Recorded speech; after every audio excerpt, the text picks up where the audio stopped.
জিতাত্মন প্রশান্তস্য পরমাত্মা সমাহিত শীতোষ্ণ সুখ দুঃখেষু তথা মানাপমানয় জ্ঞান বিজ্ঞান চিত্তাত্মা কুটস্থ বিজিতেন্দ্রিয় যুক্তৈত্যুচ্চতে যোগী সমলস্কাশ্ম কাঞ্চন।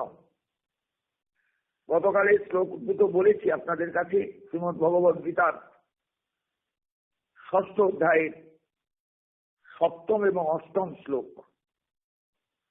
যারা শুনেছেন গতকাল, আশা করি কিছুটা অনুভব হবে। অভ্যাস যোগে ভগবান এসে দাঁড়িয়ে মানুষের জীবনে কেন যোগাভ্যাস দরকার, কেন যোগযুক্ত হয়ে থাকা প্রয়োজন, এই যোগযুক্তির ফল কি, কেন জীবনে যোগ সাধনার বিশেষ উদ্দেশ্য রয়ে গেছে, শাস্ত্র কি কথা বলেন, সবকিছু কিন্তু এখানে আলোচনার মধ্যে এসে গেছে।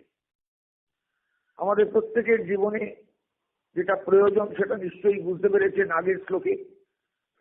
উদ্ধরে আত্মনাত্মানং ন আত্মানম অবসাদয়ে আত্মৈব ধ্যাত্মন বন্ধু আত্মৈব রিপুরাত্মন। বন্ধু আত্মা আত্মনস্তস্য জেনাত্মৈবাত্মনা জিত অনাত্মনস্তু শত্রুত্বে বর্তেতাত্মৈব শত্রুবৎ। অসাধারণ দুটো শ্লোক। সবসময় অর্জুন, তুমি নিজের আত্মাকে দিয়ে নিজের আত্মাকে উদ্ধার করবে, কখনো আত্মাকে অবসন্ন হতে দেবে না। যদি তুমি অবসন্ন হতে না দাও আত্মাকে দিয়ে আত্মার উদ্ধার যদি চেষ্টা করো, উদ্ধারের জন্য যদি চেষ্টা করো, তাহলে আত্মই বহি আত্মনো বন্ধু, তোমার আত্মাই তোমার আত্মার বন্ধু। আর যদি তা না পারো তাহলে আত্মই বলি পুরাত্মন, তোমার আত্মাই তোমার আত্মার শত্রু। কথাগুলো শুনলে মনে হবে খুব কঠিন, ব্যাপারটা তা নয়। আসলে জীবাত্মা তার দুটো ভাগ, একটা হলো আমিত্ব নিয়ে যে আত্মা চলে, সবসময় আমি করে, সেই আত্মা অশুদ্ধ আত্মা। আর যে আত্মা আমিত্ব বর্জিত, কর্মফলের আকাঙ্ক্ষা শূন্য, সমস্ত বুদ্ধি বিশিষ্ট সর্বদা থাকে, সেই আত্মা শুদ্ধ আত্মা। এই শুদ্ধ আত্মাকে দিয়ে অশুদ্ধ আত্মাকে সবসময় গ্রাস করা, অশুদ্ধ আত্মাকে সরানো দরকার, উদ্ধার করা দরকার। এটাই হলো উদ্ধার, আত্মোদ্ধার। আত্মোদ্ধারটা জীবনের কর্তব্য। অর্থাৎ নিজেকে সবসময় অনুভব করতে হয়, আমি যে আমি করে, বা আমরা যে আমি করে চলি, আমিত্বকে চিরকাল থাকবে। এই আমিত্বকে বর্জন করলে তবে আমি শুদ্ধ হতে পারবো। আমিত্ব বর্জিত না হলে, বা আমার কাজ আমি করব, আমি করেছি, এই যে সবসময় আমি আমরা করি, এই অহং বুদ্ধি বিশিষ্ট যে আত্মা, এই আত্মা কিন্তু অশুদ্ধ। আত্মা নির্বিকার, আত্মা কুটস্থ। দেখবেন এর পরের শ্লোকেই বলবেন সেই আত্মা তাকে বুঝতে হয়, তাকে জানতে হয়। এই আত্মাকে দিয়ে ওই আত্মাকে, একই আত্মা, তার দুটো অংশ যেন। একটা আমিত্ব বুদ্ধিযুক্ত, আমি করে, সে অহংকার নিয়ে চলে। এই অহংকারের ক্লিষ্ট যে আত্মা, সেই আত্মাকে উদ্ধার করতে হবে সবসময়। অর্থাৎ সবসময় আত্মাকে এমন একটা স্তরে রাখতে হবে যেখানে কোনো আমিত্বের গন্ধ থাকবে না, আমিত্ব ভাব থাকবে না। কখনোই আত্মাকে অবসন্ন হতে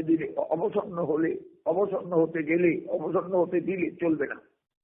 আত্মাকে সবসময় উদ্ধার করতে হবে এই অহংবোধ থেকে উদ্ধার করতে হবে। অহংবোধটা বাঞ্ছনীয় নয়, কখনোই বাঞ্ছনীয় নয়। একটা মানুষ নিজের জীবনটাকে তৈরি করতে গেলে কি কি দরকার, যেটা এই জায়গায় সব কথা বলেছেন, কিভাবে তাকে এগোতে হবে, তার ভেতরের লড়াইটা, এটা বাইরের লড়াই নয়, ভেতরের লড়াই। আত্মৈব ধ্যাত্মন বন্ধু আত্মৈব রিপুরাত্মন। যদি আত্মাকে দিয়ে আত্মার উদ্ধার সম্ভব হয়, তাহলে আত্মাই আত্মার বন্ধু। ওই যে অহংবোধে সবসময় তৎপর যে আত্মা, সেই আত্মাকে সবসময় উদ্ধার করা দরকার বিশুদ্ধ আত্মাকে দিয়ে। অর্থাৎ আত্মার একটা দিক হলো এখানে অহংবোধ কাজ করে না, আর একটা দিক হলো যেখানে অহংবোধ কাজ করে। এই অহংবোধে যুক্ত আত্মা মলিন, তার মালিন্য মুক্তি দরকার। এটাই হলো ভেতরের লড়াই। যদি কেউ পারেন তাহলে আত্মাই তার বন্ধু, আর যদি কেউ না পারেন আত্মাই তার শত্রু। অর্থাৎ তার আত্মাকে তিনি উদ্ধার করতে পারলেন না অন্ধকার থেকে, অবিদ্যার থেকে, অজ্ঞান থেকে। বন্ধু আত্মা আত্মনস্তস্য জেনাত্মই বাত্মনাজিত। যেন মানে যেন জনেন, যেন সাধকেন আত্মা এবং আত্মনাচিত, আত্মার দ্বারাই যিনি আত্মাকে জয় করতে পেরেছেন। অর্থাৎ ওই যে অহংবোধে লিপ্ত যে আত্মা, আত্মার তো আর অহংবোধ নেই, আত্মা তো একদম নির্বিকার, কুটস্থ বলেছেন এরপরে। সেই কুটস্থ আত্মা, নির্বিকার আত্মা, তিনি অহংবোধে লিপ্ত হয়ে আছেন সবসময়ের জন্য। আত্মাকে দিয়েই তো সেই আত্মার শুদ্ধিকরণ দরকার। এই শুদ্ধিকরণ যিনি করতে পারলেন, তার আত্মাই তার আত্মার বন্ধু, মানে তিনি নিজেই নিজের বান্ধব। অনাত্মনস্তু শত্রুত্বে বর্তেতাত্মৈব শত্রুবৎ। কিন্তু অনাত্মনত আত্মা, যে আত্মা অজিতেন্দ্রিয়, যে আত্মা সবসময় ইন্দ্রিয়ের দ্বারা চালিত হন, ইন্দ্রিয়ের ইচ্ছা অনিচ্ছার দ্বারা চালিত হন, সেই আত্মাই কিন্তু আত্মার শত্রু। এবং শত্রুবৎ শত্রুত্বে বর্ততে, শত্রুর ন্যায় অপকারে তিনি প্রবৃত্ত হন। শত্রুর মতো, শত্রু যেমন অপকার করে, এই আত্মাও তিনি অপকার করেন সাধকের, যোগীর। বিষয়টা প্রত্যেকে বুঝবেন। এখানে আত্মা দুটো নয়, আত্মা একটাই, কিন্তু আত্মার মধ্যে যদি অহংবোধ কাজ করে, তাহলে সেই আত্মার একটা আলাদা ভাগ এসে গেল। আর যে আত্মা অহংবোধ শূন্য, সেই আত্মা হলেন শুদ্ধ আত্মা। এই শুদ্ধ আত্মা যদি অশুদ্ধ আত্মাকে দমন করা দরকার।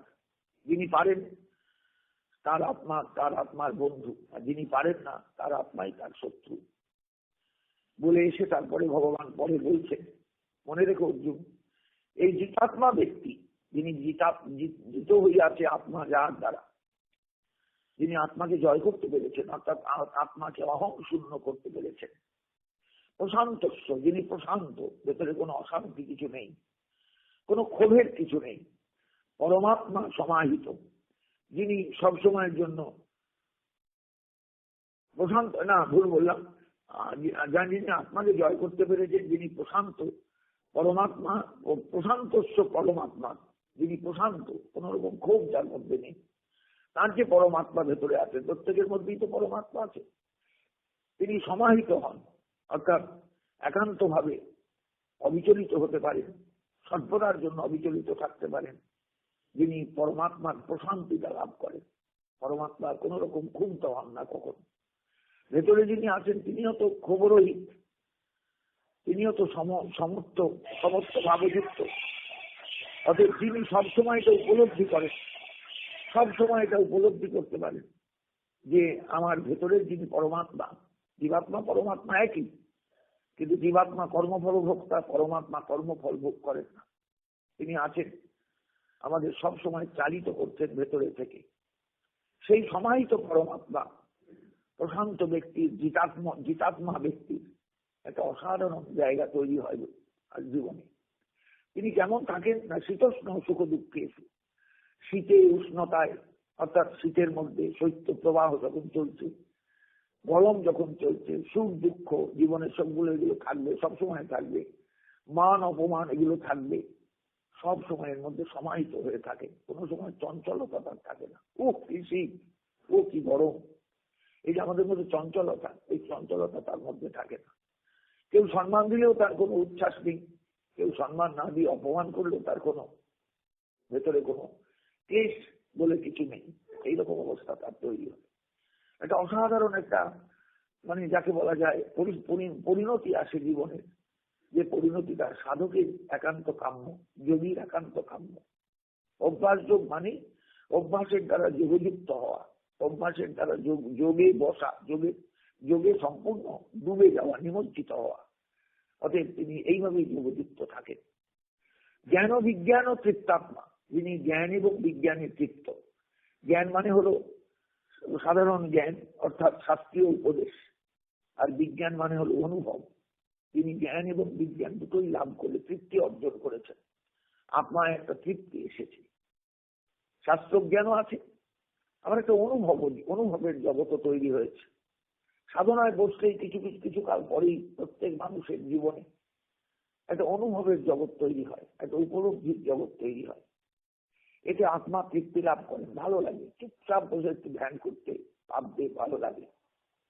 এই জ্ঞান বিজ্ঞান ও তৃপ্তাত্মা, যিনি জ্ঞানে এবং বিজ্ঞানে শাস্ত্রজ্ঞানে এবং অনুভূতিতে যিনি তৃপ্ত হতে পেরেছেন, যে আত্মা তৃপ্ত হয়েছে, যিনি কুটস্থ অর্থাৎ নির্বিকার আত্মার উপলব্ধিটা পান, যে আত্মা ভেতরে যিনি আছেন, তিনি কিন্তু সুখেও নেই, দুঃখেও নেই, ভালোতেও নেই, মন্দেতেও নেই, তার ক্ষোভও নেই, উচ্ছ্বাসও নেই, কিচ্ছু নেই, তিনি স্থির নির্বিকার। এই কুটস্থ কথাটার তাৎপর্য সাংঘাতিক। যিনি কুটস্থ হতে পারেন, নির্বিকার হতে পারেন, বিজিতেন্দ্রিয়, যিনি ইন্দ্রিয়কে জয় করে চলতে পারেন, কোন ইন্দ্রিয়ের বশীভূত যিনি কখনো হন না, যুক্তোচ্চতে যোগী, তাকেই বলা হয় যুক্ত যোগী। অভ্যাস যোগে এই জায়গায় এসে ভগবান আগের সমস্ত কথাগুলোকে ধরে নিয়ে মানে এইবার বলতে আরম্ভ করলেন যে একটা মানুষের জীবনে কি কি দরকার, বা নিজস্ব একটা সাধন জগৎ তৈরি হওয়া দরকার। অহংবোধ শূন্য আত্মার উপলব্ধি দরকার।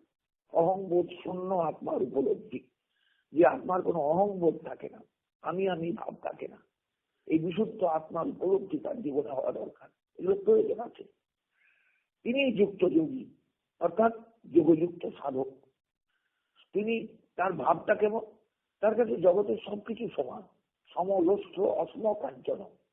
তিনি একটা লোষ্ঠ মানে একটা ঢেলা, তাকে যে চোখে দেখেন, একটা পাথরের টুকরো তাকেও সেই চোখে দেখেন, আবার একটু সোনা তাকেও সেই চোখে দেখেন। সোনা তার কাছে মূল্যবান, পাথর তার কাছে মূল্যহীন, ঢেলা আরো মূল্যহীন। এই যে আমাদের ভাবগুলো জগতে, এই ভাব তাকে কখনো ক্লিষ্ট করে না। তিনি সর্বত্র সমদর্শী, সমলোষ্ঠাশ্ম কাঞ্চন। বিষয়টা বুঝবেন একটা সাধক যোগযুক্ত হলে। কারণ সংসারে আমরা যেগুলোকে খুব গুরুত্বপূর্ণ মনে করি, সেগুলো তো যোগীর কাছে গুরুত্বহীন। তার কাছে সাধন জীবনটাই বড়, তার কাছে আত্মোপলব্ধিটাই বড়, তার কাছে আত্মতৃপ্তিটাই বড়। এই আত্মতৃপ্তি যার এসেছে, আত্মানুভব যার এসেছে, যিনি নিজের আত্মাকে দিয়ে নিজের আত্মাকে শাসন করতে পেরেছেন, উদ্ধার করতে পেরেছেন, অন্ধকার থেকে আলোয় আনতে পেরেছেন, তিনি যুক্ত যোগী হতে পারবেন, অবশ্যই পারবেন। এই জন্যই ভগবান যুক্ত যোগীর কথা বললেন। যুক্তৈত্যুচ্চকে যোগী, সেই যোগী যুক্ত অর্থাৎ সবসময় যোগযুক্ত। আহারে বিহারে, চলনে বলনে, কথায় বার্তায় তিনি হয়তো সবার সঙ্গে মিশছেন, ওঠা বসা করছেন, হাসছেন, দুঃখ পাচ্ছেন, সবই ঠিক, কিন্তু তার ভেতরে সবসময় একটা যোগযুক্তি কাজ করতে থাকে।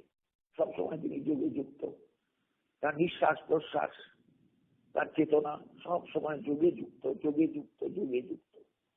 এটাই হলো মানুষের একটা চরম অবস্থা।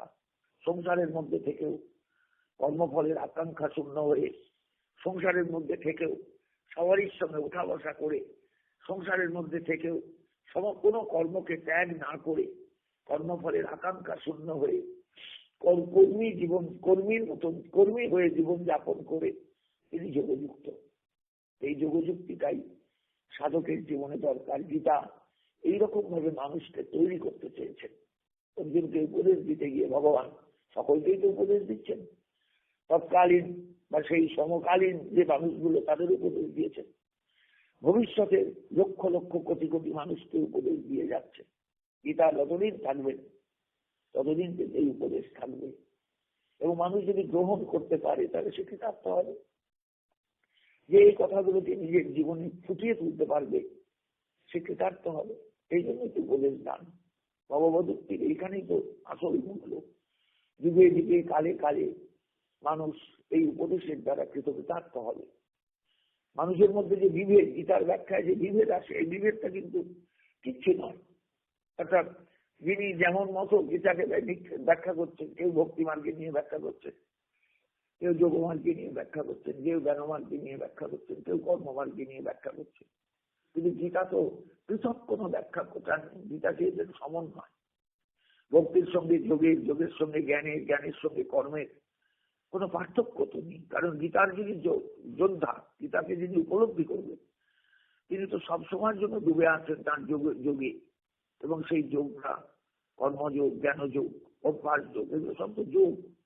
অতএব এই যোগযুক্ত মানুষ সর্বদার জন্য নিজের জীবনটাকে এগিয়ে নিয়ে যাওয়ার চেষ্টা করবেন, কখনো পেছনের দিকে টানবেন না।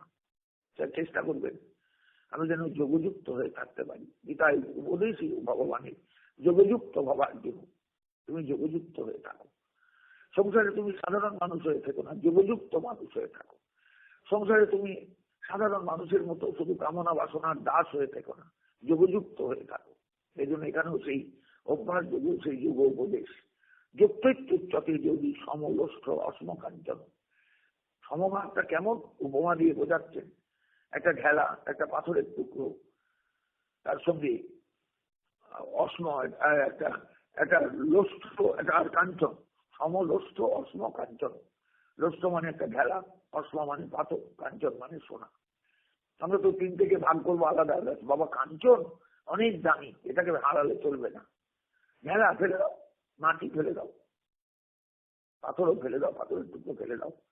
কিন্তু যিনি সত্যিকারের সমভাব বিশিষ্ট যোগী, সমস্ত যোগী, সমস্ত ভাব নিয়ে যিনি যোগযুক্ত হয়েছেন, নিজে বুঝতে পেরেছেন সবকিছু, আত্মার অবস্থানটা বোঝেন, আত্মার দুটো ভাগ, অর্থাৎ একটা হলো আমি আমি করে যায় যে আত্মা, সেই আত্মা আমিত্বে যিনি মুগ্ধ, আমিত্বের মধ্যে ডুবে আছেন, সেই আত্মাকে তিনি উদ্ধার করেছেন একবারে সম্পূর্ণরূপে শুদ্ধ আত্মাকে দিয়ে। উদ্ধারের আত্মনাত্মান, এইভাবে যিনি আত্মাকে উদ্ধার করতে পারেন, অন্ধকার থেকে আলোয় আনতে পারেন, কখনো আত্মাকে অবসন্ন হতে দেন না।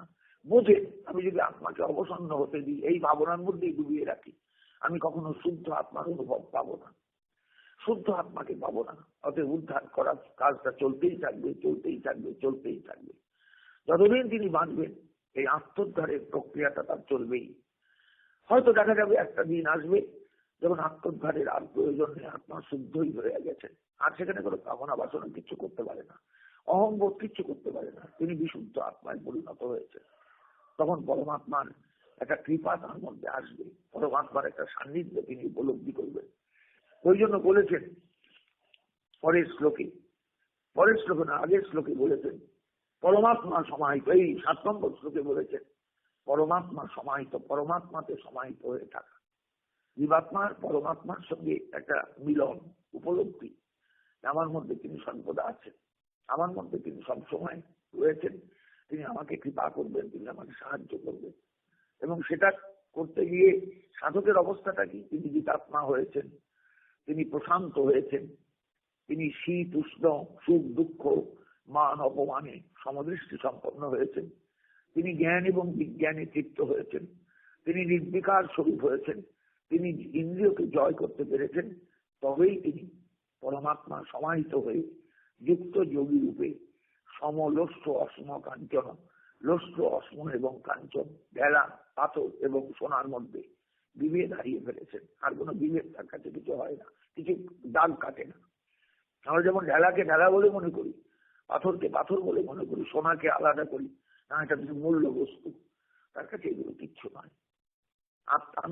আত্মানুভবের কাছে এই সমস্ত জাগতিক বস্তুর কোনো মূল্য নেই, কোনো গুরুত্ব নেই, কোনো দাম নেই। বিষয়টা নিশ্চয়ই বুঝবেন সবাই। এই হলো যুক্ত যোগীর চরিত্র। এই যুক্ত যোগী শরীর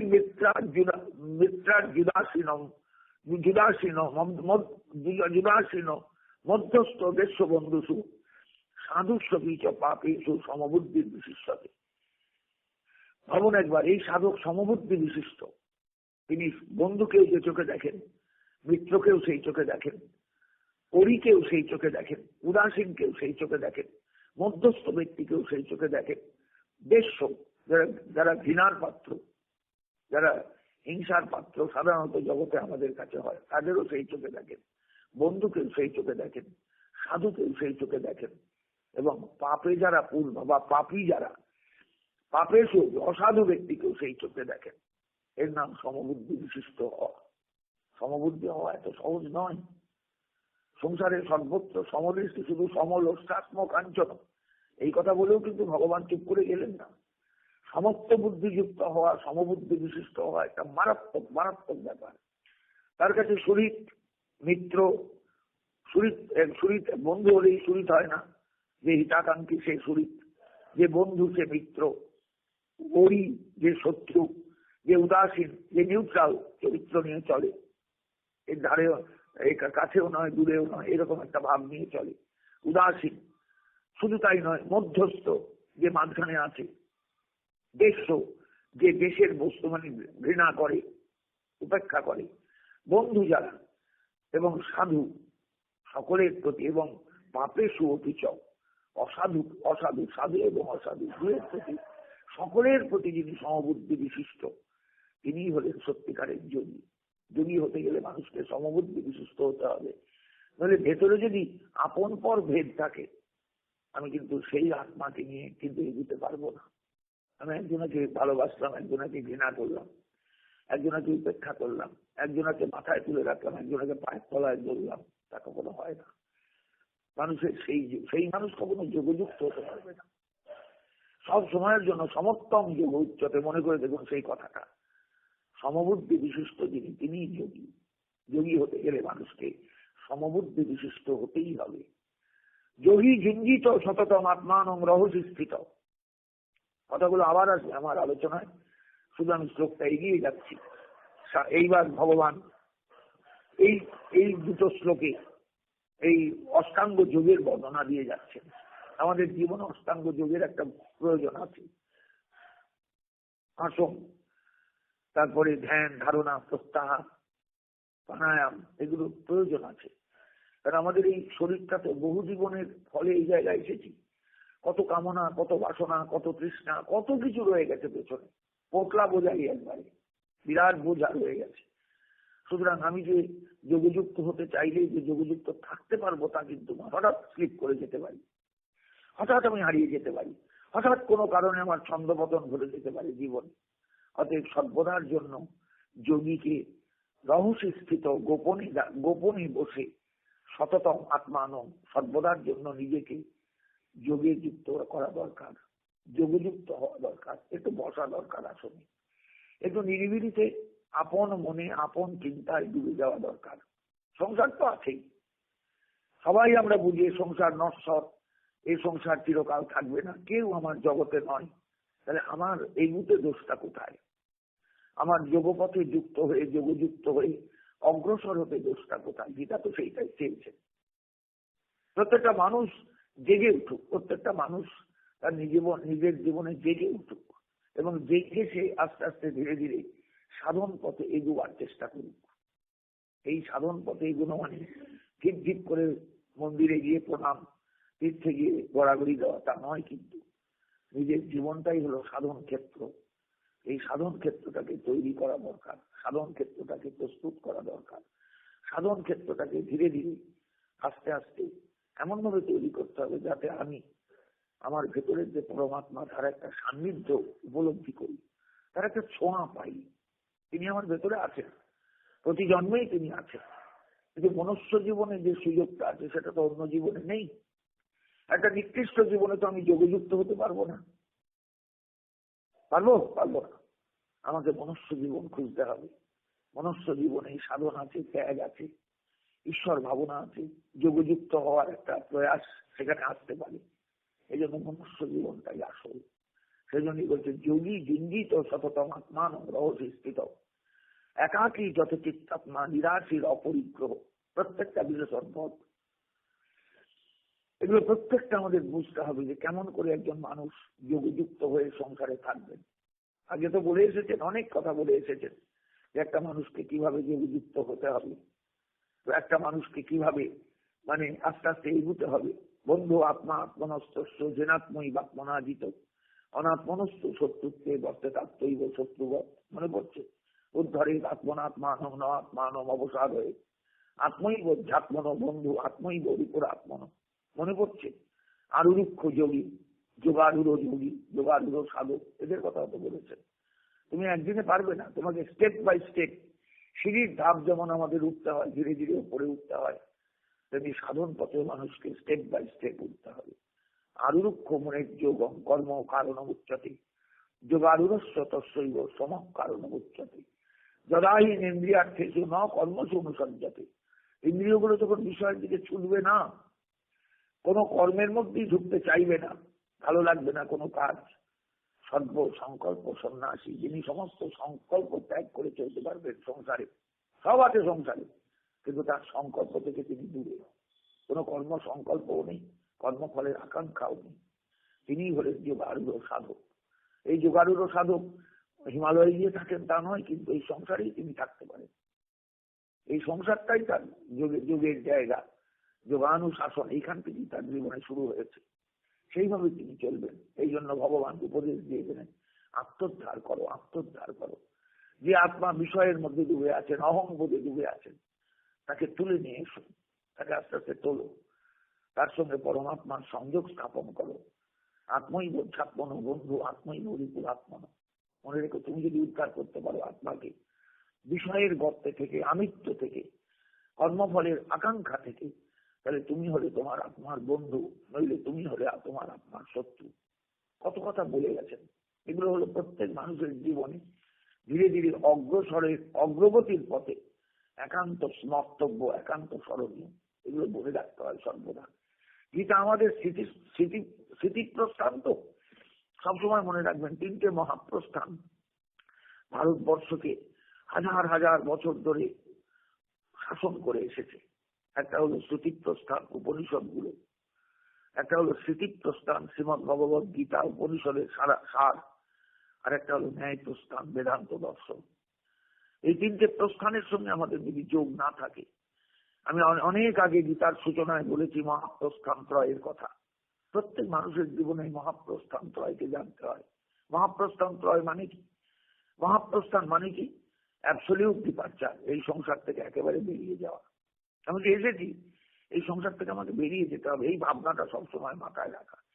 এটা নয়, এটা নয়, অন্য কোনো কোথা, অন্য কোনোখানে, এটা নয়, এটা আমার জায়গা নয়। এই সংসারে এর সঙ্গে মারামারি করা, ওর সঙ্গে ধরাধরি করা, একে হিংসা করা, ওকে উপেক্ষা করা, এগুলো আমার কাজ নয়। আমার কাজ আমার ভেতরে যে আমি আছি, সেই আমিকে পরমাত্মার সান্নিধ্যে নিয়ে যাওয়া, তাকে চেনা, তাকে বোঝা, তার কাছে নিজেকে সমর্পণ করা। এটা আমাদের বুঝতে হয়। এই না বুঝলে আপনি এই অভ্যাস যোগ ধরতে পারবেন না। সন্ন্যাস যোগ যেমন কঠিন, অভ্যাস যোগ তদ্রূপ। আমাদের জীবনে এগুলো অভ্যাস দরকার। ফুল তুলসী পাতা দিয়ে শুধু পুজো করলে হয় না, ভাবতে হয় এই ফুল তুলসী পাতাটা আমি দিয়ে কি করলাম, তার চরণে দিলাম, ঠিক আছে, ভালো কথা। এইটুকুই না, এইটুকু নয়, এরপরেও আছে। আমাকে তার সান্নিধ্য লাভ করতে হবে। তিনি মন্দিরে আছেন, সিংহাসনে আছেন, তার তিনি আমার ভেতরেও আছেন। তার সান্নিধ্যটা আমার চাই। তাকে আমার একটু বোঝা দরকার, চেনা দরকার, ভাবা দরকার।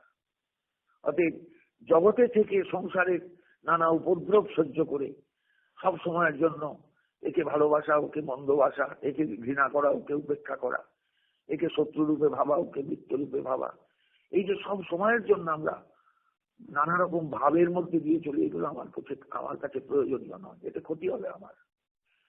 আমাকে সমবুদ্ধি বিশিষ্ট হয়ে, সমত্তম যুগ উচ্চতে, সেই সমবুদ্ধি বিশিষ্ট হয়ে সকলের প্রতি সমভাব নিয়ে আমাকে এগোতে হবে ধীরে ধীরে, যাতে আমি যোগসিদ্ধি লাভ করি। এই জন্য যোগসিদ্ধিটা জীবনে প্রয়োজন। সবারই জীবনে যে হবে তা নয়। কেউ বুঝতে পারে গীতা পড়ে যে গীতা কি বলতে চাইছে, গীতা কি চাইছেন আমাদের কাছ থেকে। আমরা শুধু রিডিং দিয়ে যাই রোজ গীতার শ্লোক, তাহলে বুঝে যাবো সব। অত সহজ নয় ব্যাপারটা। গীতা আমাদের প্রত্যেকের জীবনকে একবারে অ্যানালিসিস করেছেন। একবারে যাকে সেই সবক ব্যবচ্ছেদ হয়, একবারে মরা সবকে নিয়ে, মরা দেহকে নিয়ে যেমন ডিসেকশন হয়, কেটে কেটে কেটে কেটে কেটে কেটে, এটা এই পার্ট, এটা এই পার্ট, এটা এই পার্ট। ছাত্রকে যেমন শিক্ষক ছুরি দিয়ে কেটে কেটে মৃতদেহকে ব্যবচ্ছেদ করে নানাভাবে তার বিভিন্ন জায়গাগুলো বোঝান, যেটাতে আমাদের সমস্ত জীবনটাকে বুঝিয়ে দিয়েছেন। এবারে কেটে কুটে তছনছ করে দিয়ে বুঝিয়েছেন, এইভাবে বোঝো, এইভাবে বোঝো, এইভাবে বোঝো, এইভাবে বোঝো। তুমি এগুতে পারবে না। ওই খাবে দাবে, সংসারে আনন্দ ফুর্তির মধ্যে থাকবে, কিন্তু জীবনের আসল কাজ তোমার দ্বারা করা হবে না। ভাবুন জায়গাটা, প্রত্যেকে ভাবুন। গীতা নিয়ে শুধু রিডিং নয়, গীতা ভাবতে হয়, ভীষণ ভাবতে হয়। গীতা নিয়ে ভাবনায় বসতে হয়, চুপচাপ ভাবনায় বসতে হয় যে আমি কোথায় যাব, কিভাবে এগোবো, কোন রাস্তা ধরে এগোবো, আমার পথটা কি, এগুলো সব সময় ভাবতে হয়। তবে আপনি গীতার সেই মহানায়কের ছোঁয়া পাবেন অন্তরে, পাবেন মাতৃরূপা গীতার ছোঁয়া, কৃপা, তার স্পর্শ পাবেন। এটা আমাদের দরকার আছে, ভীষণ দরকার। এটা যদি না হয় জীবনে, গীতা আমাদের কাছে ওই রিডিং দেওয়ার গ্রন্থ হয়ে যাবেন, আবৃত্তি দেওয়ার গ্রন্থ, মুখস্থ করার গ্রন্থ। সারা জীবন মুখস্থ করে যাবেন, কিছু লাভ হবে না তাতে, যদি ভেতরে না ঢুকতে পারেন।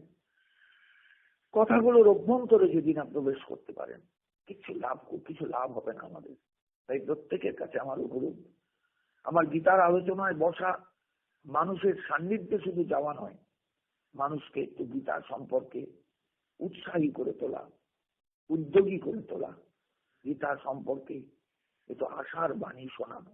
রিডিং দিয়ে গীতা পড়ে কিছু লাভ নেই, তাতে মুখস্থ হয়ে যাবে গীতা, তা হয়তো দেখা যাবে সন্ধিগুলো ঠিক মতো হলো না, উচ্চারণ ঠিক মতো হলো না, শ্লোকের ঠিক মানে যে উচ্চারণ সেটা হলো না, এগুলো শেখাবে।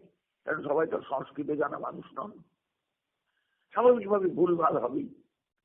অত শুধু রিডিং দেওয়া নয়, গীতাকে আনতে হবে অনুভবের স্তরে, উপলব্ধির স্তরে, ভালোবাসার স্তরে, প্রেমের স্তরে। তবে গীতার করুণা উপলব্ধি করতে পারবে যে আমাদের জীবনে, এই মনুষ্য জীবনে গীতা ছাড়া আমাদের কিন্তু প্রকৃত আমাদের করুণা করার কেউ নেই। আমাদের সত্যিকারের তিনি বান্ধব। শ্রীমদ্ ভগবত গীতার এই শ্লোকগুলি আমাদের বান্ধব। আমরা যদি ইচ্ছা করি একে নিয়ে আশ্রয় করে আমরা এগিয়ে যেতে পারবো, উন্নত হতে পারবো, আত্মোদ্ধার করতে পারবো, আত্মমলিনতাকে ঘুচিয়ে আত্মাকে শুদ্ধ রূপে আমরা অনুভব করতে পারবো। কারণ আত্মোদ্ধার না হলে তো আত্মা শুদ্ধ হবেন না। সব জীবনেই আত্মাকে শুধু আমি দিয়ে গেলাম, আমি ভাবতে শেখালাম, আমার আমার আমার আমার আমার ছেলে, আমার মেয়ে, আমার ঘর, আমার বাড়ি, কিচ্ছুই তো আমার নয়। বলুন দেখি, চোখ বুঝলেই তো সব ফর্সা। তাহলে আমার করে যে আমি নোংরা তা জমালাম চিত্ত দর্পণে, যে মালিন্যতা এলো, সেই চেত দর্পণ মার্জন করবো কি দিয়ে? সেই চিত্ত দর্পণটা মার্জন হবে কি দিয়ে? মালিন্য তো রয়ে গেল। আবার যদি আমি আসি, তখন যদি মানুষ না হয়ে আসি, তাহলে এই জীবনে আমি যা করলাম সব ভরসায় ঘি ঢালা হয়ে গেল। আবার যদি কোনোদিন মানুষ হয়ে আসি, কোনোদিন যদি গীতার সংস্পর্শে আসি, কোনোদিন যদি সেই রকম কিছু পাই জীবনে সাহায্য, কোন মহতের কৃপা, গুরু কৃপা, তাহলে হয়তো আবার এগোতে হবে। তাতে মাঝখানে তো বহু জীবন চলে গেল, মাঝখানে তো অনেক জীবন কেটে গেল। এইভাবেই আমাদের চলে যাচ্ছে অনন্তকাল। সেই কালের কোন সীমা পরিসীমা নেই, আমরা এইভাবেই কেটে যাচ্ছি, কিছু বুঝতে পারছি না। গীতার করুণা, গীতার আবির্ভাবের একটা সত্যিকারের যে ভালো দিক আমাদের কাছে আছে, যেটি যাকে একটু আমাদের অনুভব করলে ভালো হয়, আমরা সেটা কিন্তু অনুভব করতে পারি না। গীতাকে পুণ্যের গ্রন্থ মনে করে একটু রিডিং দিয়ে পুণ্য অর্জন করে গীতাকে চাপা দিয়ে রেখে দিই আমরা। এটা তো তা নয়, এটা অনুভবের শাস্ত্র, এটা স্মরণের শাস্ত্র। সর্বদার জন্য শুনতে, স্মরণ করতে করতে যেতে হয়। কি বললেন কথাটার ভাবার্থটা কি বললেন কথাটা, ভাবছি। দেখবেন ভাবতে একটা অদ্ভুত তাৎপর্য এবং অর্থ বেরিয়ে আসবে। এটাই হলো গীতার করুণা। সবাই সেই করুণা লাভ করুন, সবাই সেই করুণার দিকে তাকিয়ে থাকুন, গীতার চরণে প্রপন্ন হয়ে। এটাই আমার একান্ত প্রার্থনা তাদের কাছে। সবাই ভালো থাকুন, গীতার করুণা নিয়ে সবাই সুস্থ থাকুন, গীতাকে ভালোবাসুন, গীতাকে চিন্তা করুন শয়নে স্বপনে জাগরণে। তবেই গীতার করুণা উপলব্ধি করতে পারবেন সবাই। আমাকে আশীর্বাদ করবেন। জয় গীতাই, জয় গৌরহরি, জয় শ্রীমদ্ ভগবদ্ গীতা।